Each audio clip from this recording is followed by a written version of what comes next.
And so what we'll do at this point is we're going to show an image of your chest x-ray and your CT scan shortly after your admission to demonstrate just how far along this process was.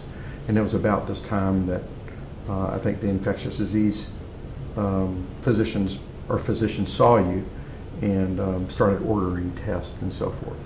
All right, so that's your image, and demonstrates diffusely abnormal lungs. As I mentioned earlier, you were never put on the ventilator, but required high flow oxygen. And then, as we say in New England Journal case studies, a test returned. And so one of your physicians had submitted a urine histoplasma antigen, and that returned strongly positive, really sky-high positive. And then they initiated amphotericin during your hospitalization. And I just kind of want you to describe that, because amphotericin, as you now know, can be tough to take. And so do you recall much of that, or is that kind of a blur? It's somewhat of a blur. I remember waiting before they had an official diagnosis. I waited I was admitted January 6th. I did not have an official diagnosis for at least 5 days. And on the 15th, they were trying to decide if I belonged in an ICU or a step-down unit, in which it was explained to me that because they decided against the ventilator, they would put me in a step-down unit, in which in that step-down unit, they initiated the amphotericin. On that day, my fever was so high that the thermometer was not registering at St. Vincent's. And initially, they ran the amphotericin, and I began to have really bad body spasms all over, throughout my back, down my legs, and the nurse pulled everything. And called the doctor, in which they did a course of pre-treatment with Benadryl and another drug, in which that made it a little bit easier, but it was across a few hours.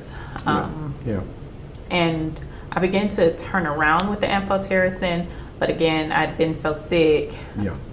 I don't remember what happened from there to then. Well, I can fill in some of the memory. So I mean, after about 3 days, your temperature gradually, you effervesced. I mean, your temperature gradually went away. You were still having some problems with infusion-related amphotericin effects, but you were definitely getting better. And it looked like, I would say after about day 3 or 4, that the need for oxygen, the likelihood of you going into the ICU tended to diminish over time. And then just gradually, you seemed to get better. And you received several days of amphotericin in-house. I believe it's 5 days. 5 days. And, things were getting better. I do remember turning around because I looked down at my nails and I'm like, they're no longer blue. That's right. That's right. They were blue. They were very blue. Yeah. The amphotericin definitely was a turning point for me. Yeah. Okay. And so, sometime after that first week, we approached you. We randomized you. We put you on a study, and that study was comparing itraconazole to a new formulation of itraconazole called suba-itraconazole. It was an open label study. Do you remember which one you received? Received suba-itraconazole. Okay, so you're going home, and we're seeing you frequently. Describe, if you could, just the first few weeks, how long you had to stay out of work. I know you were anxious to go back to work, but really not. You didn't have the energy or really the capability to do it. So describe those first few weeks. The loading dose, I think, was the worst day for me. I felt pretty drugged. You mean of the suba? Of the suba, yes. Okay. When I was taking 2 tablets 3 times a day. And then once I got beyond that dose, there were 2 tablets, twice a day maybe. And I was still getting short of breath. It was hard for me to climb a flight of stairs. I tried to go to the grocery store, and I parked in the front, and I felt like I ran a marathon just walking to the door. But then across maybe 2 or 3 weeks, I began to feel as if my stamina were coming back. Right. And I remained off work through all of January, really until about the end of March, in which in that time period, I had to make some tough decisions about whether or not I would return to Montgomery Right. or stay in Birmingham. Right. So 3 months off work, really? Yes. And that's not including the time that you were sick in December. Right. I presume you were going to work during that time. Most of On that and time. off. I would go, but most of Okay. that month I was leaving early because I did Okay. not feel well. All right. So you went back to work after 3 months. And how did your treatment go? Once I returned to work, Yeah, I mean, your antifungal treatment at that point. How did that go? You had some problems along the way, so. I did begin to experience swelling in my lower legs and ankles. My legs felt tight as if they were going to pop. Yeah. My blood pressure elevated pretty high, and I felt bad. On a regular day, it was averaging about 159 over 95. Yeah. So I made some... And previously, I'm sorry, previously you had been normotensive. You'd Yes. never had hypertension. Never. Okay. Never. So I made drastic changes because some of the doctors were talking about blood pressure medicines, and I knew I did not want to do that. Yeah. I drastically changed my diet Okay. to really fruits and vegetables only. For Okay. lunch, it would be kale salad, no salad dressing, and Yeah. it was a difficult change, but it did at least help somewhat. It did not cure the hypertension, but my blood pressure was lower as a result of that. You also took up running somewhere along the way. I You also did. started training for half marathons. I did. So when did that happen? Was that further down the road? I realized about April that I wanted to do something. So 4 months. 4 months after your diagnosis and initiation of treatment. Okay. And at the time, I could not walk 0.25 miles. Okay. So it was pretty ambitious. All right, that was ambitious. So how long did you stay on the suba-itraconazole? I stayed on the Suba until about, what was that, August? I think about 8 months or so, Yeah. something like that. And then I think at some point you were, well, in your own words, what was going on, because it seemed like you just weren't happy with the taking it and the effects that it was creating in you. Right. So in August, I noticed that my urine was orange, and I was experiencing clay-colored stools. Yeah. I had a loss of appetite, could not eat. So I called UAB and kind of told the nurse what was going on and got in to see you. And I mean, they ran lab work and blood tests, including my GI doctor, and determined that it was cholestatic hepatitis. Cholestatic hepatitis. As a result of the Suba. And what the GI doctor said was, Carrea, I don't think this is the drug for you. Yeah. And so the complication from our standpoint was your LFTs, your liver function tests were elevated. You had a elevated bilirubin. Your alkaline phosphatase was up. And you also had underlying ulcerative colitis. And so we're wondering if this is somehow connected to a complication of UC, sclerosing cholangitis, or your inflammatory bowel disease, or if this is drug related. And so I think we felt that the best thing to do is to stop the medication. And so you received a drug holiday for several weeks before those LFTs actually normalized. And then when they did,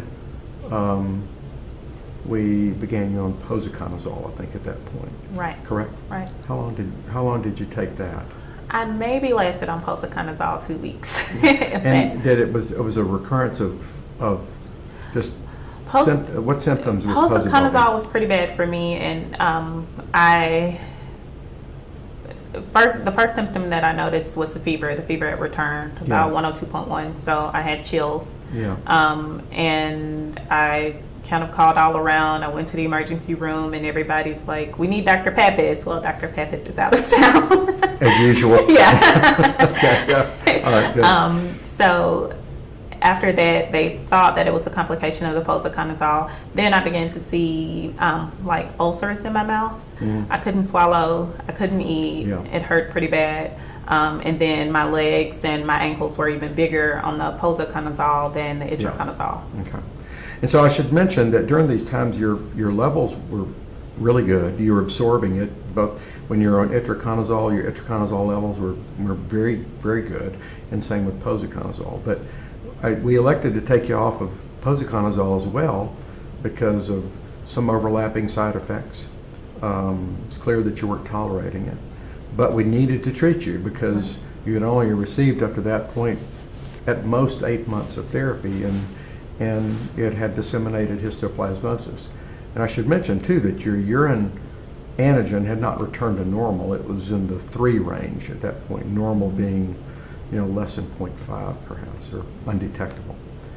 So we gave you another holiday from medication and started what I think is probably now a second or third line drug, fluconazole.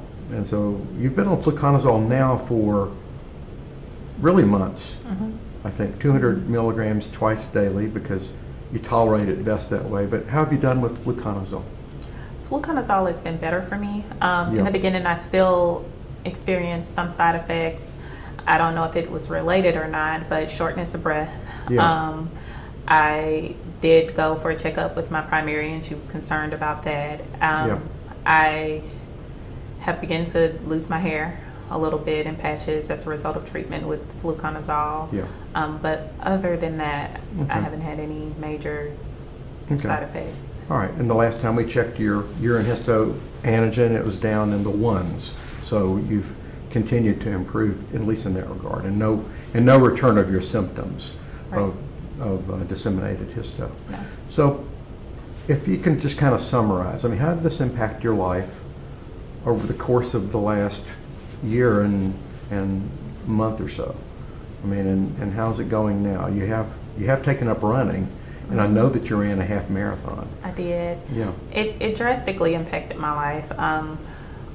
My degree is in public health, and yet I had not heard of disseminated histoplasmosis. I've decided to help other patients who are just like me with compromised immune systems or Crohn's and colitis. I've raised over $4,000 for the Crohn's and Colitis Foundation.